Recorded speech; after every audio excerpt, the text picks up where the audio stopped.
Hi all, എല്ലാവർക്കും നമസ്കാരം. GK സിംപ്ലിഫൈഡിൻ്റെ പുതിയൊരു സെഷനിലേക്ക് നിങ്ങൾക്ക് എല്ലാവർക്കും സ്വാഗതം. അപ്പോൾ IB-യുടെ SA പരീക്ഷയുടെ ഇൻ്റർവ്യൂവിന് കുറേ പേര് ക്വാളിഫൈ ആയിട്ടുണ്ട്. അതിലൊരുപാട് സന്തോഷം. അപ്പോൾ കുറച്ച് നാളായിട്ട് നിങ്ങൾക്ക് നോർത്ത് ഈസ്റ്റ് ഇൻസർജൻസിയെ പറ്റി ഒരു വീഡിയോ ചെയ്തു തരാമെന്ന് ഞാൻ പറഞ്ഞിരുന്നു. സമയത്തിൻ്റെ ലഭ്യത കുറവ് മൂലമാണ് അത് ചെയ്യാൻ സാധിക്കാതിരുന്നത്. അപ്പോൾ ഇന്നത്തെ ക്ലാസ് എന്ന് പറയുന്നത് നോർത്ത് ഈസ്റ്റ് ഇൻസർജൻസിയെ പറ്റിയായിരിക്കും. ഇന്ത്യയുടെ നോർത്ത് ഈസ്റ്റിൽ നടക്കുന്ന ഇൻസർജൻസി. അതിന് നിങ്ങൾക്ക് ഇന്റർവ്യൂവിന് ആവശ്യമായിട്ടുള്ള കുറച്ച് പോയിന്റുകൾ ഒരു അരമണിക്കൂറിൽ താഴെ പറഞ്ഞു തരിക എന്നുള്ളതാണ് ഉദ്ദേശം. വീണ്ടും പറയട്ടെ, ഇന്ത്യയുടെ നോർത്ത് ഈസ്റ്റ് ഇൻസർജൻസിയെ പറ്റി പറയണമെങ്കിൽ, അവിടെ നടക്കുന്ന പ്രശ്നങ്ങളെ പറ്റി പറയണമെങ്കിൽ നമുക്ക് മിനിമം ഒരു 1.5-2 മണിക്കൂർ വേണം ഡീറ്റെയിൽ ആയിട്ട് ചരിത്രം, ഭൂമിശാസ്ത്രമൊക്കെ പറയണമെങ്കിൽ. അപ്പോൾ അതായിരിക്കില്ല നമ്മുടെ ഉദ്ദേശം. പരീക്ഷയ്ക്ക് ഈ വരാൻ പോകുന്ന ഒരു ഇന്റർവ്യൂവിന് നിങ്ങൾക്ക് ആവശ്യമായിട്ടുള്ള പ്രധാനപ്പെട്ട കുറച്ച് പോയിന്റുകൾ, പിന്നെ ഒരു ഓവറോൾ അവയർനെസ് നിങ്ങൾക്ക് തരിക, ഇത്രയും കാര്യങ്ങളാണ്. പിന്നെ റീസെന്റ് നടന്ന ചില സംഭവങ്ങളെ പറ്റി ബ്രീഫ്ലി പറയുക. ഇത്രയും കാര്യങ്ങളാണ് ഞാൻ ഈ ഒരു സെഷനിലൂടെ ഉദ്ദേശിക്കുന്നത്. അപ്പോൾ ഇത് കഴിയുമ്പോൾ ഒരു കംപ്ലീറ്റ് ഇന്റർവ്യൂ ഗൈഡൻസും ഞാൻ നിങ്ങൾക്ക് ഫ്രീ ആയിട്ട് തരാം. അതായത് ഇന്റർവ്യൂവിന് എങ്ങനെ പോകണം, ഇന്റർവ്യൂവിന് മുന്നേ നമ്മൾ എങ്ങനെ പ്രിപ്പയർ ചെയ്യണം, പാനലിൽ നമുക്ക് ആരെയൊക്കെ എക്സ്പെക്ട് ചെയ്യാം, എത്രത്തോളം നേരം ഇന്റർവ്യൂ ഉണ്ടാകും, എന്തൊക്കെ ചോദ്യങ്ങൾ എക്സ്പെക്ട് ചെയ്യാം, തുടങ്ങിയ കാര്യങ്ങൾ വെച്ചിട്ട് ഒരു കംപ്ലീറ്റ് ഗൈഡൻസും ഞാൻ അടുത്തൊരു വീഡിയോ ആയിട്ട് ചെയ്യാം. ഓക്കെ, അപ്പോൾ ഇന്റർവ്യൂവിന് പോകുന്നതിന് മുന്നേ ഈ വീഡിയോസ് എല്ലാം ഒന്ന് കാണാനായിട്ട് ശ്രമിക്കുക.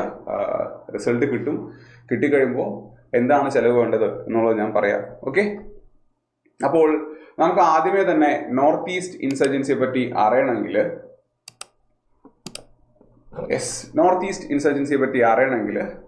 ഈ ഒരു സീരീസ് നിങ്ങൾ കണ്ടിട്ടുണ്ടെങ്കിൽ ഏകദേശം ഒരു ധാരണ കിട്ടും. ഫാമിലി മാൻ്റെ ഏറ്റവും ഒടുവിലത്തെ ഒരു സീരീസാണ്. അതിൽ നോർത്ത് ഈസ്റ്റിൽ നടക്കുന്ന വയലൻസിനെ പറ്റി, അതിനുള്ള എക്സ്റ്റേണൽ ഫാക്ടേഴ്സിനെ പറ്റി, വിദേശ രാജ്യങ്ങളിൽ ഇരുന്നുകൊണ്ട് അതിനെ കൺട്രോൾ ചെയ്യുന്ന ആളുകൾ, ചൈനയുടെ റോള്, പ്രൊജക്ട് സഹാകാർ എന്ന് പറയുന്ന ഒരു പീസ് മിഷൻ, അവിടെ ഡെവലപ്മെന്റ് കൊണ്ടുവരാനുള്ള മിഷൻ, അതൊക്കെ ഏകദേശം പറയുന്നുണ്ട് കേട്ടോ. അപ്പോൾ ഒരുപക്ഷെ നിങ്ങൾ കണ്ടിട്ടുണ്ടാകും. നമ്മൾ ഈ കാണുന്നത് ഇന്ത്യൻ ആർമിയൊന്നുമല്ല, നോർത്ത് ഈസ്റ്റിലെ ഒരു പാരാമിലിറ്ററി ഫോഴ്സാണ്. അതായത് ഒരു സെപ്പറേറ്റിസ്റ്റ്, ഒരു തീവ്രവാദ സംഘടനയാണ് നമ്മൾ ഈ ചിത്രത്തിൽ കാണുന്നത്. അപ്പോൾ അത്രയും വെൽ എക്വിപ്ഡ് ആയിട്ടുള്ള ആയുധങ്ങൾ, മിലിറ്ററി യൂണിഫോം പോലെയുള്ള കാര്യങ്ങൾ, ട്രെയിനിങ്ങുകളൊക്കെ അവർക്ക് കിട്ടുന്നുണ്ട്. അപ്പോൾ ഇൻസർജൻസി എന്ന് പറയുമ്പോൾ ചെറിയ രീതിയിൽ ഇതിന് എടുക്കാനായിട്ട് നിൽക്കരുത്. ഓക്കെ, ഈ കാണുന്നതാണ് ഇന്ത്യയുടെ നോർത്ത് ഈസ്റ്റ് എന്ന് പറയുന്നത്. ഇവിടേക്ക് നമ്മൾ സിക്കിമിനെ കൂടെ ചേർക്കും. നമുക്കറിയാം, ഇന്ത്യയുടെ നോർത്ത് ഈസ്റ്റിനെ പല രീതിയിൽ നമുക്ക് നോക്കിക്കാണാം. ഇതിൽ നോക്കിക്കാണേണ്ട ആദ്യത്തെ ഒരു കാര്യം, ഇന്ത്യയുടെ ഭാഗമാണ്, എന്നാൽ ഇന്ത്യയിൽ നിന്ന് ചെറിയൊരു കണക്ടിവിറ്റി മാത്രമേ ഇങ്ങോട്ടേക്കുള്ളൂ. അതായത് ഈ വെസ്റ്റ് ബംഗാൾ എന്ന് പറയുന്ന സംസ്ഥാനത്തിന്റെ ഈ ഭാഗം കണ്ടോ, ഇതിനെ ചിക്കൻ നെക്ക് കോറിഡോർ എന്നാണ് വിളിക്കുന്നത്, സിലിഗുരി കോറിഡോർ. ഇതുവഴി മാത്രമാണ് മെയിൻലാൻഡ് ഇന്ത്യയിൽ നിന്നും നോർത്ത് ഈസ്റ്റിലേക്ക് കണക്ടിവിറ്റി ഉള്ളത്. അതാണ് ഏറ്റവും പ്രധാനപ്പെട്ട പ്രശ്നം. നിങ്ങൾ ആലോചിച്ച് നോക്കൂ, കേരളത്തിലൊരു പ്രശ്നം, തമിഴ്നാട്ടിലൊരു പ്രശ്നം, മധ്യപ്രദേശിലൊരു പ്രശ്നം എന്ന് പറഞ്ഞു കഴിഞ്ഞാൽ എത്രയും പെട്ടെന്ന് ആളുകൾ ഡിപ്ലോയ് ചെയ്യാനും, അല്ലെങ്കിൽ എല്ലാ സൈഡിൽ നിന്നും ആ പ്രദേശത്ത് പ്രശ്നം നടക്കുന്നില്ല എന്ന് ഉറപ്പുവരുത്താനും ഗവൺമെന്റ് ഓഫ് ഇന്ത്യക്ക് സാധിക്കും. ഇവിടെ സാധിക്കില്ല എന്നല്ല, ഇവിടെ അത് സാധിക്കാൻ കുറച്ച് ബുദ്ധിമുട്ടാണ്. അതിൻ്റെ ഏറ്റവും പ്രധാനപ്പെട്ട പ്രശ്നം കണക്ടിവിറ്റി ആണെന്നുള്ള മനസ്സിലാക്കുക. Okay, clear? നമുക്ക് വിഷയത്തിലേക്ക് പോകാം. നമുക്കറിയാം, ഇന്ത്യയിൽ തീവ്രവാദ സംഘടനകൾ, അങ്ങനെയുള്ള കുറേ സംഘടനകൾ നിരോധിച്ചിട്ടുണ്ട്. അവയെ നിരോധിക്കുന്ന നിയമം എന്ന് പറയുന്നത് UAPA, unlawful activities prevention act of 1967 ആണ്. അതിൽ ഒരുപാട് സംഘടനകൾ നിരോധിച്ചിട്ടുണ്ടോ? ഒരുപാട് സംഘടനകൾ നിരോധിച്ചിട്ടുണ്ട്. ഈ നിരോധിക്കപ്പെട്ട സംഘടനകളിൽ മെജോറിറ്റി സംഘടനകളും എവിടെ നിന്നാണെന്ന് ചോദിച്ചു കഴിഞ്ഞാൽ, ഇന്റർവ്യൂവിന് നിങ്ങൾക്ക് ഇതൊരു പോയിന്റായിട്ട് പറയാം, അത് ഇന്ത്യയുടെ നോർത്ത് ഈസ്റ്റ് ഭാഗത്തു നിന്നാണ്, നോർത്ത് ഈസ്റ്റ് ഇന്ത്യയിൽ നിന്നുമാണ്. എല്ലാ സംഘടനകളെയും ഞാനിവിടെ തന്നിട്ടില്ല. ചില പ്രധാനപ്പെട്ട സംഘടനകൾ നോക്കി, അസം, മണിപ്പൂർ, മേഘാലയ, ത്രിപുര, നാഗാലാൻഡ്, അങ്ങനെ ഒരുപാടുണ്ട്. ബാക്കിയുള്ളത് ഞാൻ തന്നിട്ടില്ല.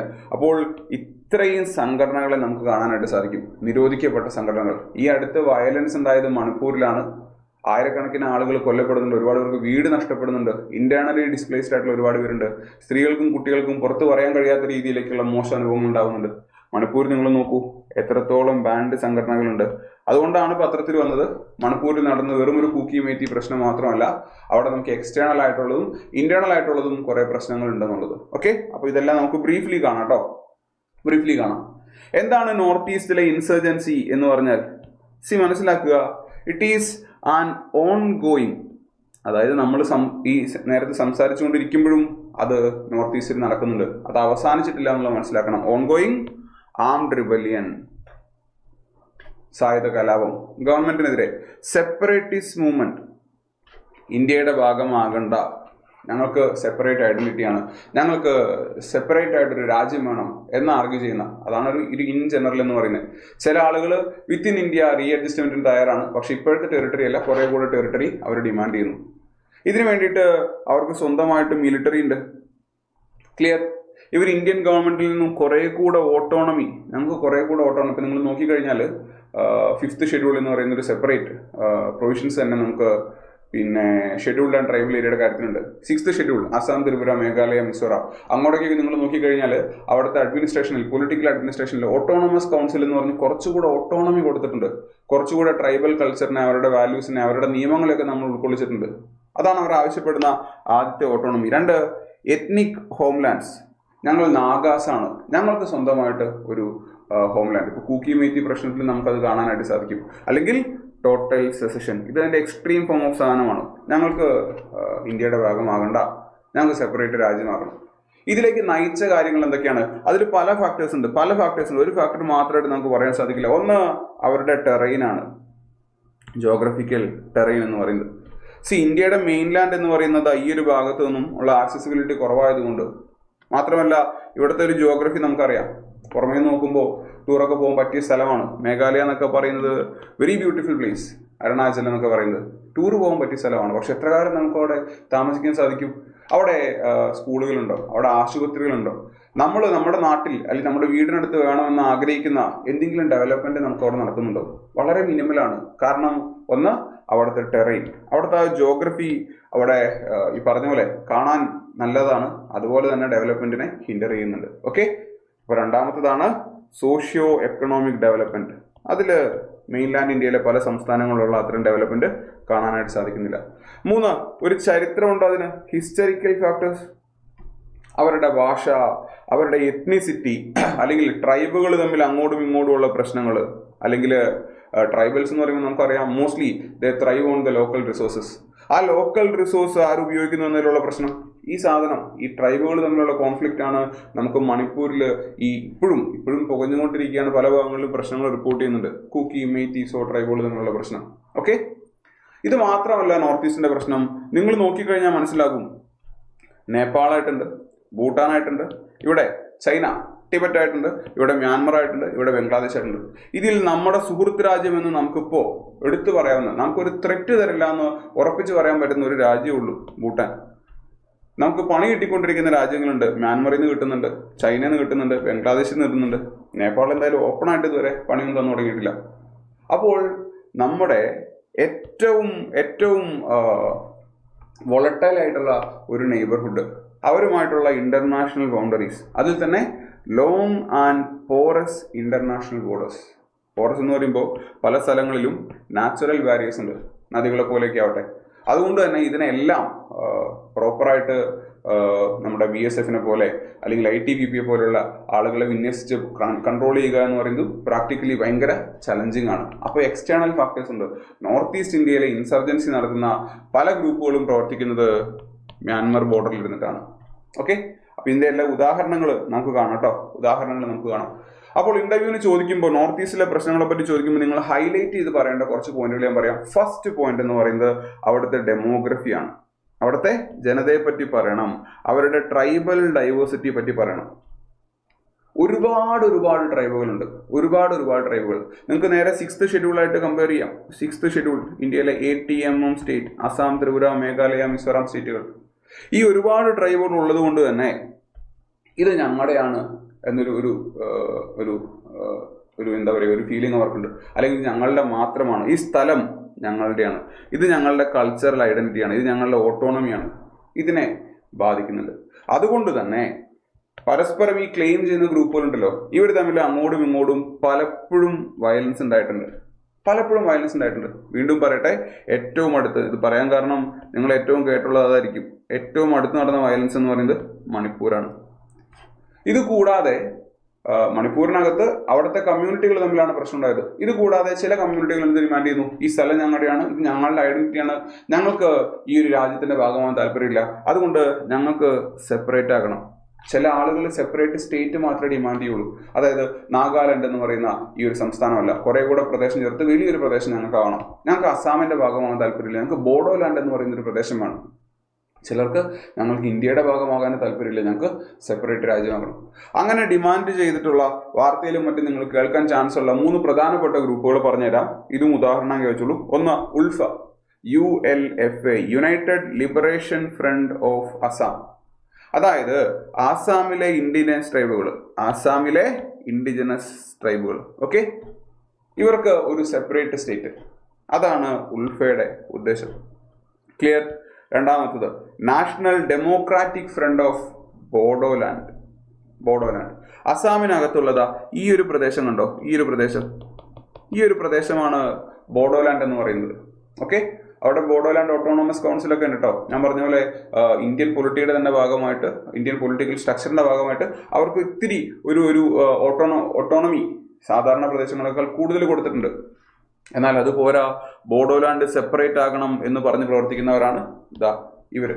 3, national socialist council of Nagaland, NSCN. നാഗാലാൻഡിൽ ഏറ്റവും കൂടുതൽ പ്രശ്നം ഉണ്ടാക്കുന്ന ഒരു കൂട്ടർ, നോർത്ത് ഈസ്റ്റിൽ തന്നെ ഏറ്റവും വയലന്റ് ആയിരുന്ന ഒരു കൂട്ടറാണ് NSCN എന്ന് പറയുന്നത്. അവർ പറയുന്നത് വി വോണ്ട് ഗ്രേറ്റർ നാഗാലിം. നാഗ കൾച്ചറുള്ള ഭാഷ സംസാരിക്കുന്ന ആ എത്നിക് ഒറിജിനുള്ള ആളുകളെ ചേർത്ത് ഞങ്ങൾക്കൊരു സെപ്പറേറ്റ് പ്രദേശമാണ്. നിങ്ങളിപ്പോ നോർത്ത് ഈസ്റ്റിന്റെ മാപ്പ് നോക്കൂ, ഈ കാണുന്ന ചെറിയൊരു പ്രദേശമാണ് നാഗാലാൻഡ് എന്ന് പറയുന്നത്. ഈ കാണുന്ന ചെറിയൊരു പ്രദേശമാണ് നാഗാലാൻഡ് എന്ന് പറയുന്നത്. ഫാമിലി മാനും ഫോക്കസ് ചെയ്യുന്ന ഇവിടെയാണ്. അവർക്ക് വേണ്ട എന്താണെന്നറിയോ? അത് മാത്രമല്ല, ആ നാഗാലാൻഡ്, അസാമിലുള്ള കുറച്ച് നാഗ ഡോമിനേറ്റഡ് ഏരിയസ്, മണിപ്പൂരിന്റെ വാസ്റ്റ് മെജോറിറ്റി, ഇന്ത്യക്കകത്തുള്ള മാത്രം പോരാ, അവർക്ക് മ്യാൻമർ ഭാഗത്തേക്ക് വരുമ്പോൾ ഉള്ളത്, അരുണാചലിലെ കുറച്ച് പ്രദേശം, ഇതെല്ലാം ചേർന്ന് സെപ്പറേറ്റ് ഒരു രാജ്യമാകണം. അതാണ് ദ ഗ്രേറ്റർ നാഗാലിം അല്ലെങ്കിൽ ഗ്രേറ്റർ നാഗാലാൻഡ് എന്ന് പറയുന്നത്. പ്രാക്ടിക്കലി ഇമ്പോസിബിൾ ആയിട്ടുള്ള ഒരു കാര്യമാണ്. ഗവൺമെന്റ് ഓഫ് ഇന്ത്യ സമ്മതിക്കില്ല. സമ്മതിച്ചിരിക്കട്ടെ, മ്യാൻമർ സമ്മതിക്കുമോ? പോട്ടെ, നിങ്ങൾ നന്നായിക്കോളൂ, നിങ്ങൾ വേറെ രാഷ്ട്രമായിക്കോ. ഉറപ്പായിട്ടും അത് പോസിബിൾ അല്ല. അപ്പൊ നമ്മളോട് ഈ അടുത്ത് ഇന്റർവ്യൂവിന് ഉറപ്പായിട്ട് നിങ്ങളോട് ചോദിക്കാൻ വേണ്ടി പോകുന്നതാണ്, വാട്ട് ഹാപ്പൻഡ് ഇൻ മണിപ്പൂർ. മണിപ്പൂരിൽ എന്താ സംഭവിച്ചത്? മണിപ്പൂരിൽ നമുക്കറിയാം പല ട്രൈബൽ ഗ്രൂപ്പുകളുണ്ട്. അതിലെ ഏറ്റവും പ്രധാനപ്പെട്ട ചില ട്രൈബൽ ഗ്രൂപ്പുകൾ അങ്ങോട്ടും ഇങ്ങോട്ടും തമ്മിലടിക്കുന്നു. ആ ട്രൈബൽ ഗ്രൂപ്പുകളുടെ പേരാണ്, ഒന്ന് മെയ്തി, മറ്റൊന്ന് കൂക്കി, സോമി. ഇതേ മണിപ്പൂരിൽ നമുക്കറിയാം നാഗ പ്രദേശങ്ങളുണ്ട്. അപ്പൊ പല ട്രൈബൽ ഗ്രൂപ്പുകളുണ്ട്. ഇതിൽ ഇപ്രാവശ്യം പ്രശ്നത്തിലേക്ക് പോയത് കൂക്കി, മെയ്തി ട്രൈബൽ ഗ്രൂപ്പുകളാണ്. റിസോഴ്സ് കൺട്രോൾ, പൊളിറ്റിക്കലി അവരാണ് കൂടുതൽ പവർഫുൾ. മെയ്തീസ് പ്രധാനപ്പെട്ട സിറ്റികൾ ഇംഫാൽ കൺട്രോൾ ചെയ്യുന്നവരാണ്. പ്രധാനപ്പെട്ട റിസോഴ്സുകൾ അവർക്കാണ്. ഡെവലപ്മെന്റ് ഏറ്റവും കൂടുതൽ പോകുന്ന അവരുടെ സൈഡിലേക്കാണ്, ഞങ്ങളുടെ സൈഡിലേക്ക് വരുന്നില്ല. 2023 സുഹൃത്തെ ഈ വയലൻസ് തുടങ്ങിയത്. 2023 വെറുതെ കുറച്ച് സമയത്തിനുള്ളിൽ ഏകദേശം 60,000-ഓളം ആളുകൾ ഡിസ്പ്ലേസ്ഡ് ആയി എന്ന് പറയുന്നത്. 10,000-ഓളം വീടുകൾ തകർക്കപ്പെട്ടു എന്ന് പറയുന്നത്. മരണപ്പെട്ട ആളുകളുടെ കാര്യത്തിൽ 217 എന്നൊക്കെ പറയുമെങ്കിൽ അതൊക്കെ ഒഫീഷ്യൽ നമ്പറാണ്. അൺഒഫീഷ്യലി എത്ര പേര് മരണപ്പെട്ടു എന്ന് നമുക്ക് കൃത്യമായിട്ട് അറിഞ്ഞൂടാ. വളരെ ക്രൂരമായ രീതിയിലുള്ള ആക്രമണങ്ങൾ മണിപ്പൂരിൽ റിപ്പോർട്ട് ചെയ്യപ്പെട്ടിട്ടുണ്ട്. 3 വർഷം കഴിഞ്ഞു. 2026 നമ്മൾ സംസാരിക്കുമ്പോൾ ഈ വാർത്ത, ഇറ്റ് ഈസ് സ്റ്റിൽ ബേണിംഗ്. ഇപ്പോഴും ആ പ്രശ്നം പൂർണ്ണമായിട്ട് റിസോൾവ് ചെയ്യാനായിട്ട് സാധിച്ചിട്ടില്ല. കാരണം ഇതൊരു 1-2 ഡിമാൻഡുകളിൽ മാത്രം ഒതുങ്ങി നിൽക്കുന്ന കാര്യമല്ല. ഇതിന് ചരിത്രപരമായിട്ടുള്ള കുറെ ഫാക്ടേഴ്സ് ഉണ്ട്. ഓക്കെ, രണ്ടാമത്തെ പോയിന്റ്, ഡെമോഗ്രഫി കഴിഞ്ഞാൽ നിങ്ങൾ അടുത്തതായിട്ട് പറയേണ്ട പോയിന്റാണ് ദ ജിയോഗ്രഫി. നിങ്ങൾ തന്നെ ആലോചിക്കൂ, നോർത്ത് ഈസ്റ്റിലുള്ള ആളുകൾ കാണുമ്പോൾ, ഞാൻ ആദ്യം അവരെ കണ്ടപ്പോൾ ഞാൻ ഭയങ്കര സർപ്രൈസ് ആയിട്ടാണ് നോക്കിയത്. ഭയങ്കര സർപ്രൈസ്ഡ് ആയിരുന്നു അവരെ കാണുമ്പോൾ. കാരണം അവരുടെ നിറം, അവരുടെ ഫേഷ്യൽ ഫീച്ചേഴ്സ്, അവരുടെ ഡ്രസ്സിങ് സ്റ്റൈല്, അവർ സംസാരിക്കുന്ന ഭാഷ, ഇവരെ പറ്റി കൂടുതൽ ഇന്ററാക്ട് ചെയ്യാൻ സാധിച്ചത് ഞാൻ പഠിച്ച കോളേജിലാണ്. CET-യിൽ ഒരുപാട് കുട്ടികളുണ്ടായിരുന്നു. മണിപ്പൂരിൽ നിന്നും മിസോറാമിൽ നിന്നൊക്കെ വരുന്ന ഒരുപാട് കുട്ടികളുണ്ടായിരുന്നു. ഇങ്ങനെ കൂടുതൽ സംസാരിച്ച് വന്നപ്പോഴാണ് നമുക്ക് ഇവരുടെ പ്രശ്നങ്ങൾ കൂടെ മനസ്സിലാക്കാൻ സാധിക്കുന്നത്. പിന്നെ ഒരു ബാരിയർ ഉണ്ട്, അവർ കൂടുതൽ സംസാരിക്കുന്നത് ഇംഗ്ലീഷ്. അന്ന് ഇംഗ്ലീഷ് സംസാരിക്കാനുള്ള ഒരു രീതിയില്ല, അവർ പറഞ്ഞ് മനസ്സിലാക്കാനുള്ള ഒരു വിവരമില്ല. പിന്നീട് സംസാരിച്ച് വന്നപ്പോഴാണ് അവർ പറയുന്നത്, ഞങ്ങൾക്ക് ഇവിടെ നിങ്ങളുടെ നാട്ടിൽ, നിങ്ങളുടെ കോളേജിൽ ഞങ്ങൾക്ക് ബുദ്ധിമുട്ടുണ്ടായിട്ടുണ്ട്, ഞങ്ങൾക്ക് റേഷ്യൽ ഡിസ്ക്രിമിനേഷൻ ഫേസ് ചെയ്യേണ്ടി വന്നിട്ടുണ്ട്. ശരിയാണ്, ഞങ്ങൾ പഠിപ്പിച്ചുകൊണ്ടിരുന്ന ഒരു സാർ അവരെ പറ്റി പറഞ്ഞിട്ടുണ്ട്, ഒരു വാക്ക് പറഞ്ഞിട്ടുണ്ട്. ആ വാക്ക് പറയരുത്, അത് റേസിസമാണ്. അവരെ കളക്റ്റീവ്ലി വിളിക്കുന്ന അങ്ങനെ ഒരു പേരാ. നോർത്തിൽ നിന്നും, നമ്മളെ മദ്രാസിൽ നിന്നും, നമ്മൾ അവിടെ നിന്ന് എല്ലാവരും ബംഗാളിൽ നിന്ന് വിളിക്കുന്നില്ല, അതിനേക്കാളും വളരെ മോശമായിട്ടുള്ളൊരു പേര് വിളിക്കുന്നുണ്ട്. ചൈനക്കാരെന്ന് ആരും വിളിക്കാറുണ്ട്, അവരെ സൗത്ത് ഈസ്റ്റ് ഏഷ്യക്കാരെന്ന് വിളിക്കാറുണ്ട്, ഇന്ത്യക്കാരെന്ന് വിളിക്കാറില്ല. അപ്പോൾ അവർ പറയും there is a discrimination, mainland versus north east എന്നൊരു ഡിസ്ക്രിമിനേഷൻ ഉണ്ട്. ഇന്നും നിങ്ങൾ വാർത്തകൾ വായിക്കുന്നുണ്ടാവും, ബാംഗ്ലൂരിലും മറ്റും അവിടെയും ജോലി ചെയ്യാനായിട്ട് വരുന്ന ആളുകൾ. നമ്മുടെ നാട്ടിൽ ഒരുപാട് സ്ഥലങ്ങളിൽ ജോലി ചെയ്യുന്നുണ്ട്. പ്രത്യേകിച്ച് ബ്യൂട്ടി റിലേറ്റഡ് ആയിട്ടുള്ള മേഖലകളിൽ അവർ ജോലി ചെയ്യുന്നുണ്ട്.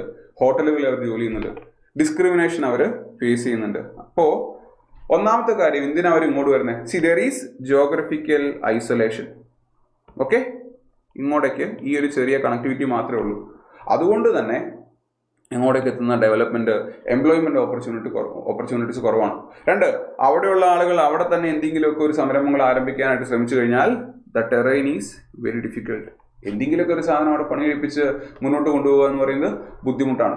അതുകൊണ്ട് തന്നെ ആക്സസിബിലിറ്റി കുറവായതുകൊണ്ട് തന്നെ അത് ഡെവലപ്മെന്റിലേക്ക് കാര്യമായിട്ട് സാരമായിട്ട് ബാധിക്കും. ശരിയല്ലേ? ജോലിയില്ല, തൊഴിലില്ല, അപ്പോൾ സ്വാഭാവികമായിട്ടും അവർ പറയുന്നതിലൊരു ന്യായമുണ്ട്. എന്താണ്? We are neglected.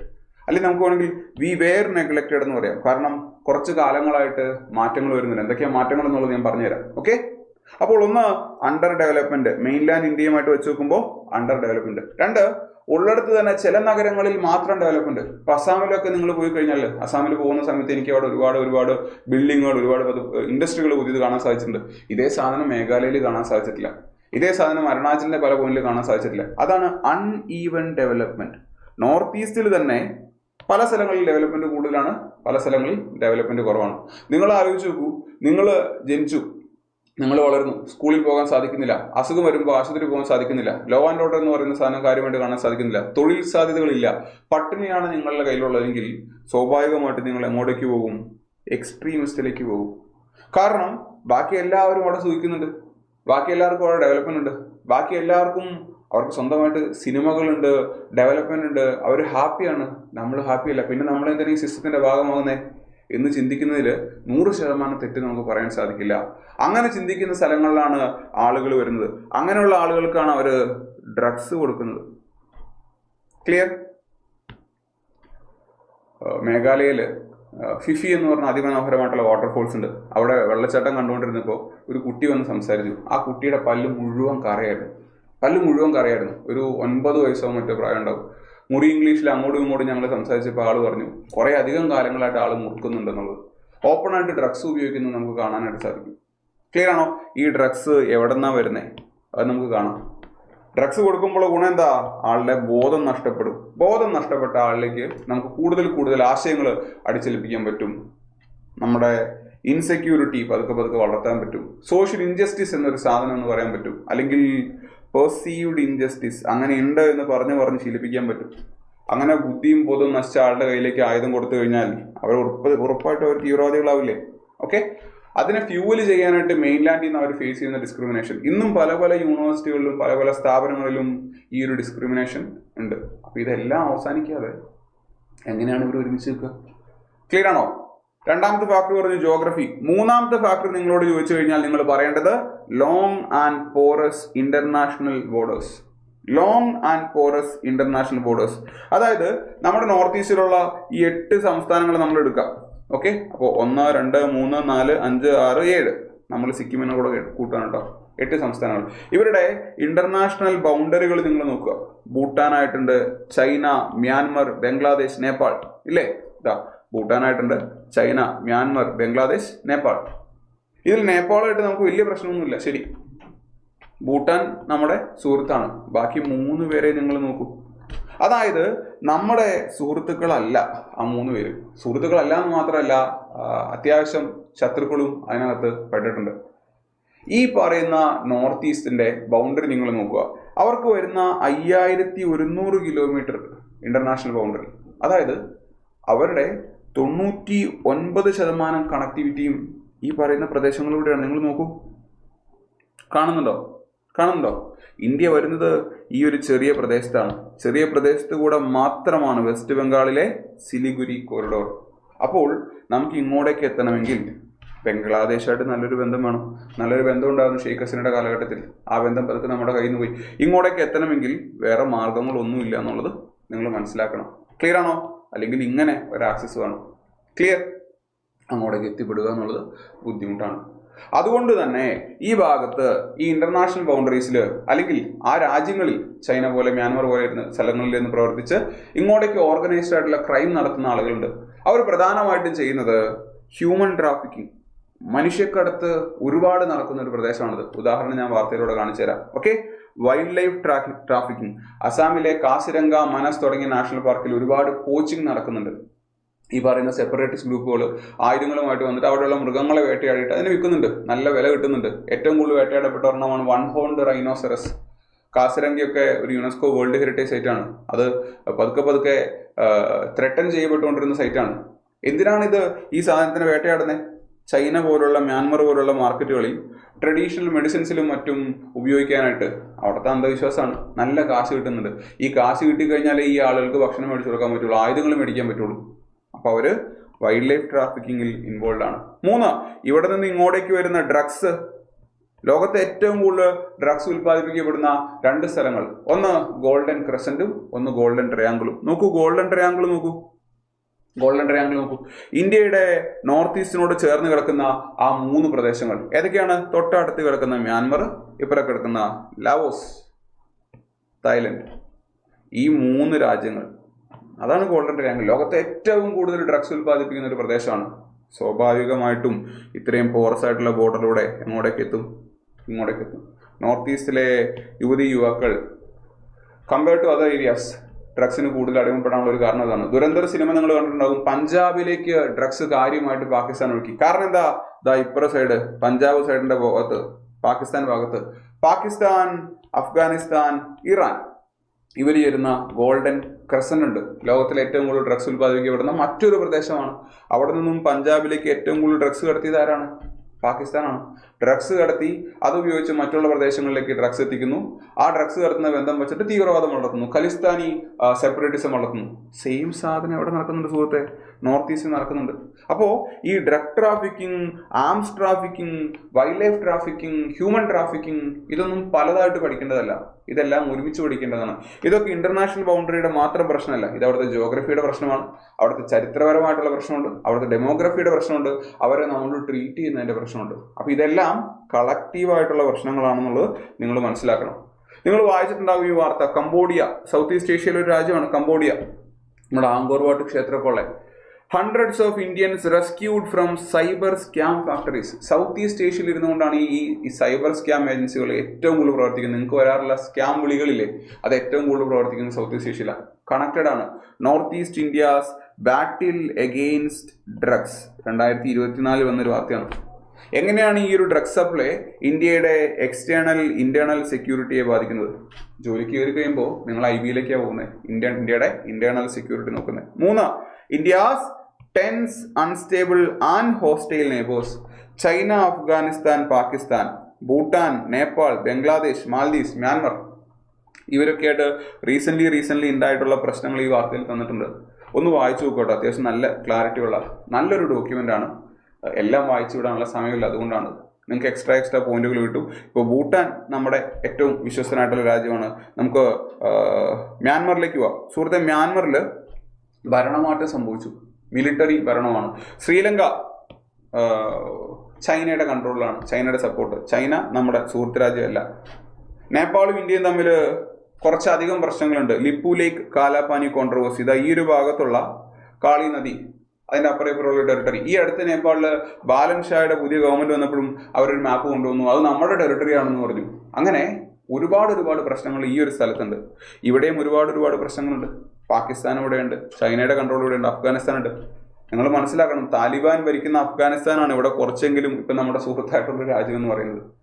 അതുകൊണ്ട് ഗോൾഡൻ ക്രസന്റിൽ നിന്നും ഗോൾഡൻ ട്രയാങ്കിളിൽ നിന്നും നമുക്ക് കാര്യമായിട്ടുള്ള ത്രെറ്റുകളുണ്ട്.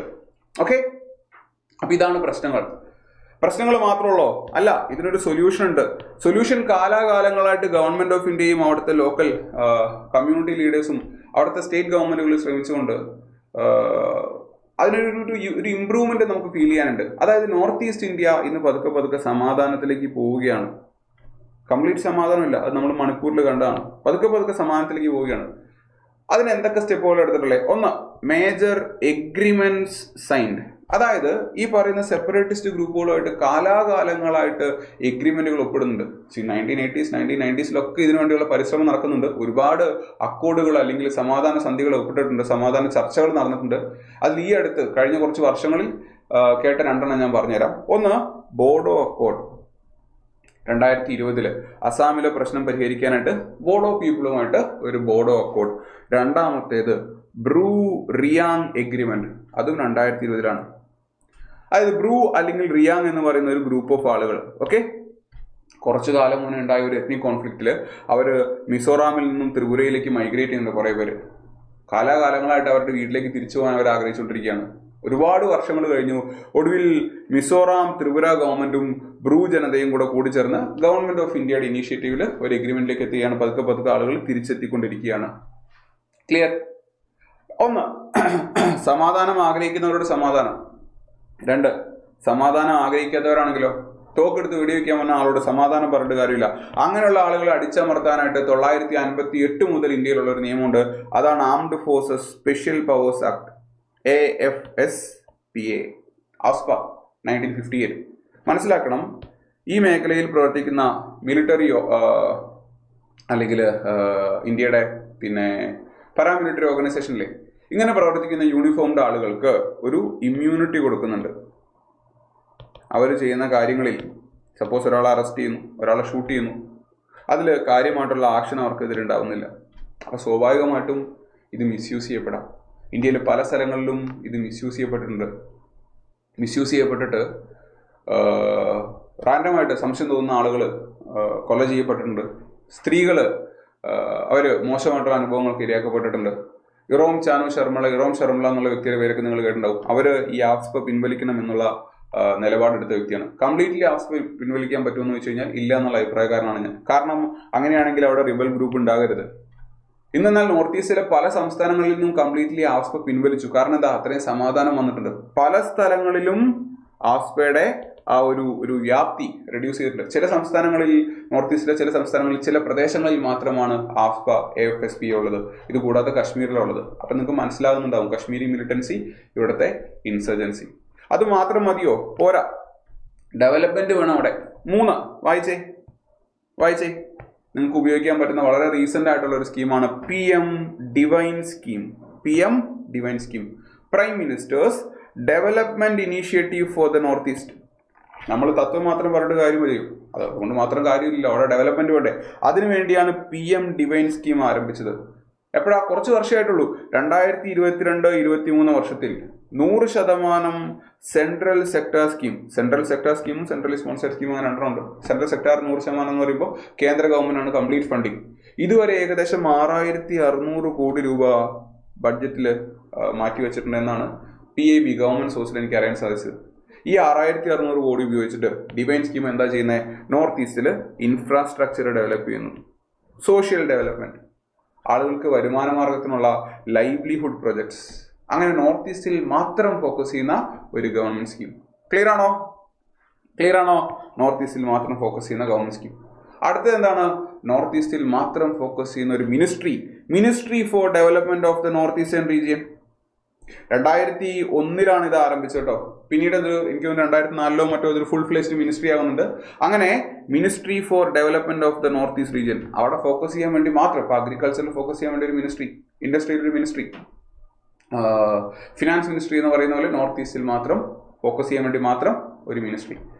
മറ്റൊന്ന് very important, look east policy. കിഴക്കോട്ട് നോക്കൂ. ആരാ പറഞ്ഞത്? ഇപ്പോഴല്ലാട്ടോ പറഞ്ഞത്.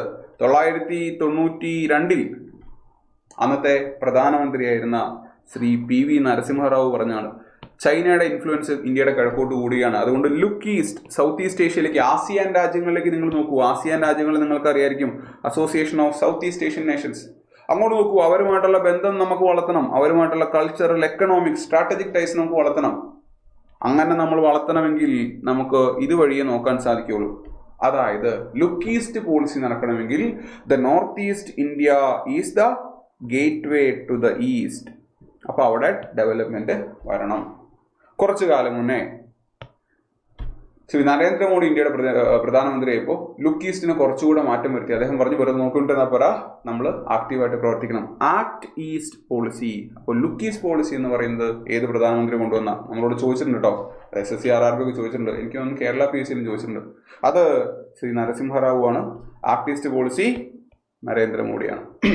ഇവരുമായിട്ട് ഒരുപാട് സ്ട്രാറ്റജിക് ബന്ധങ്ങൾ നമ്മൾ വളർത്തുന്നുണ്ട്. സ്വാഭാവികമായിട്ടും മ്യാൻമറൊക്കെ ആയിട്ട് ബെറ്റർ റിലേഷനിലേക്ക് വരുമ്പോൾ അവിടെ ഇരുന്നിട്ട് ഇന്ത്യക്കെതിരെ പ്രവർത്തിക്കുന്ന ആളുകൾക്കെതിരെ പ്രവർത്തിക്കാൻ നമുക്കും സാധിക്കും. അല്ലെങ്കിൽ അവരെ അടിച്ചമർത്താൻ നമുക്കും സാധിക്കും എന്നുള്ളത് മനസ്സിലാക്കണം. ഓക്കെ, ഈ ചിത്രത്തിൽ ഞാൻ നിങ്ങൾക്ക് PIBയിൽ നിന്ന് എനിക്ക് കിട്ടിയ ബാക്കിയുള്ള പ്രധാനപ്പെട്ട പോയിന്റ്സ് ഞാൻ ആഡ് ചെയ്തിട്ടുണ്ട്. ഒന്ന് വായിച്ചു നോക്കുക സമയം പോലെ. അവിടെ ഉണ്ടായിരുന്ന എയർപോർട്ടുകളുടെ എണ്ണം കൂടിയതാണ്. അപ്പോൾ ഇത് BJP സർക്കാർ അപ്ഡേറ്റ് ചെയ്താൽ നമുക്കറിയാം BJP ഭരണത്തിൽ നിന്ന് 2014 മുതലാണ്. അതുകൊണ്ട് 2014 മുതൽ ഇപ്പോൾ ഉള്ള 10 വർഷം 12 വർഷം എന്ത് സംഭവിച്ചു എന്ന് അവർ പറഞ്ഞിട്ടുള്ളത് എയർപോർട്ടുകളുടെ എണ്ണം കൂടുന്നു. ഇതൊക്കെ ഒരു സിഗ്നിഫിക്കൻ്റ് അച്ചീവ്മെൻ്റ് ആണ് കേട്ടോ. സ്വാതന്ത്ര്യം കിട്ടി 75 വർഷത്തിന് ശേഷം ആദ്യമായിട്ട് മേഘാലയ, മണിപ്പൂർ, മിസോറാമിൽ ട്രെയിനുകൾ എത്തുന്നു. അവിടെയുള്ള റെയിൽ കണക്ടിവിറ്റി വളരെ കുറവായിരുന്നു. ആകെ മൊത്തം എത്ര ഫണ്ടാണ് അലോക്കേറ്റ് ചെയ്തിട്ടുള്ളത്? അപ്പോൾ ഈ പോയിന്റുകളൊക്കെ നിങ്ങൾക്ക് നോട്ട് ചെയ്ത് വെക്കാം കേട്ടോ. എന്താണ് നമ്മൾ അവിടെ ചെയ്യുന്നത്? അങ്ങനെ ചെയ്യുമ്പോൾ അതിനൊരു ഔട്ട്പുട്ട് ഉണ്ടോ എന്നുള്ളത് നമ്മൾ നോക്കണ്ടേ? ഔട്ട്പുട്ട് ഉണ്ടോ എന്നുള്ളത് നമ്മൾ നോക്കണം. അങ്ങനെ നോക്കി ഗവൺമെന്റ് പറഞ്ഞു ബൈ 2029 നോർത്ത് ഈസ്റ്റ് ഇൻസർജൻസിയെ നമ്മൾ ഇല്ലാതെയാക്കാനായിട്ട് ശ്രമിക്കുന്നു. അതിൽ നമ്മുടെ ആദ്യത്തെ ഫോക്കസ് മണിപ്പൂരായിരിക്കും. ഞാൻ നേരത്തെ നക്സലിസം പഠിപ്പിച്ചപ്പോൾ ഏത് വർഷമാണോ നക്സലിസം ഇല്ലാതെയാക്കാൻ വേണ്ടി ശ്രമിക്കുന്നത് എന്ന് ചോദിച്ചു. അത് ഉത്തരം അറിയാവുന്നവർ ഒന്ന് കമന്റ് ആയിട്ട് പറയുക. Okay. 2, ministry for the development of north eastern region. ഇതിന്റെ ക്യാബിനറ്റ് മിനിസ്റ്റർ, ഇതിന്റെ മന്ത്രി ആരാണെന്നുള്ളത് പറയുക. 3ാമത്തെ കാര്യം 2029 നമ്മൾ ടാർഗറ്റ് ചെയ്യുന്നു നോർത്ത് ഈസ്റ്റ് ഇൻസർജൻസി ഇല്ലാതെയാക്കാൻ. ഇപ്പോൾ അതിന്റെ രീതിയിൽ ശരിയായ രീതിയിലാണോ പ്രവർത്തനങ്ങൾ പോകുന്നത്? ഇതും PIB ഡോക്യുമെന്റ് ആണ്. അതിൽ അവർ പറയുന്നത് 2014 തൊട്ട് 2022 വരെയുള്ള കാര്യമാണ്. വായിച്ചു നോക്കൂ. 76% റിഡക്ഷൻ ഇൻ ഇൻസർജൻസി ഇൻസിഡൻസ്. 100 നടന്നിടത്ത് 76 കുറഞ്ഞു. 97% റിഡക്ഷൻ ഇൻ സിവിലിയൻ കാഷ്വാലിറ്റീസ്. ഈ ഇൻസർജൻസിന്റെ അറ്റാക്കിലും മിലിറ്ററിയുടെ തിരിച്ചുള്ള അറ്റാക്കിലും മരിച്ചുകൊണ്ടിരുന്ന ആളുകൾ, സാധാരണക്കാർ, അവരുടെ എണ്ണം 97% കുറഞ്ഞിരിക്കുന്നു. 90% reduction in security forces casualties. ഇങ്ങോട്ടേക്ക് അറ്റാക്ക് ചെയ്യുമ്പോൾ മരിക്കപ്പെടുന്ന സെക്യൂരിറ്റി ഫോഴ്സുകളില്ലേ, അതിൽ 90% റിഡക്ഷൻ. എന്താണ്? 90% റിഡക്ഷൻ. അപ്പോൾ ഈ നമ്പേഴ്സൊക്കെ നിങ്ങൾക്ക് ഉപയോഗിക്കാം കേട്ടോ. ഇൻ്റർവ്യൂ ബോർഡ് ചോദിക്കുമ്പോൾ ഈ നമ്പേഴ്സൊക്കെ ഉപയോഗിക്കാം. അപ്പോൾ നോർത്ത് ഈസ്റ്റ് ഇൻസർജൻസിയിലുള്ള നമ്മളുടെ വീഡിയോ ഇവിടെ അവസാനിക്കുകയാണ്. ഈ ഒരു ഡോക്യുമെന്റ് ഞാൻ ഈ ഒരു ടെലിഗ്രാം ഗ്രൂപ്പിലേക്ക് ഷെയർ ചെയ്യാം. സ്കാൻ ചെയ്ത് ജോയിൻ ചെയ്യാം. അല്ലെങ്കിൽ ഈ ഒരു ലിങ്ക് ഉപയോഗിച്ച് കയറാം. വീഡിയോയുടെ താഴെ ഞാൻ ലിങ്ക് തരാം. അപ്പോൾ പലർക്കും ഇതൊരു ആദ്യത്തെ അനുഭവമാണ് ഇൻ്റർവ്യൂ എന്ന് പറയുന്നത് എനിക്കറിയാം. അതിന് നിങ്ങൾക്ക് ആവശ്യമായിട്ടുള്ള കണ്ടന്റുകൾ ഞാൻ തന്നിട്ടുണ്ട്. അടുത്തൊരു വീഡിയോയിൽ, ഈ ഒരു സീരീസിലെ അവസാനത്തെ വീഡിയോയിൽ how to prepare for the interview ഒരു കംപ്ലീറ്റ് ഗൈഡൻസും ഞാൻ തരാം. അപ്പോൾ നല്ല അടിപൊളിയായിട്ട് പഠിക്കണം, ഉഷാറായിട്ട് പഠിക്കണം. ഈ ഒരു വീഡിയോ ഹെൽപ്ഫുൾ ആയാൽ അത് പറയണം. ഓക്കെ, ചാനൽ സബ്സ്ക്രൈബ് ചെയ്യാത്തവർ സബ്സ്ക്രൈബ് ചെയ്യണം. നല്ലപോലെ പഠിക്കൂ. All the best. ഇൻ്റർവ്യൂ എല്ലാം അടിപൊളിയായിട്ട് വരട്ടെ. ജോലി കിട്ടട്ടെ. ജോലി കിട്ടിയിട്ട് നമുക്ക് നേരിൽ കാണാം. ഓക്കെ, അപ്പോൾ ശരി, ബൈ.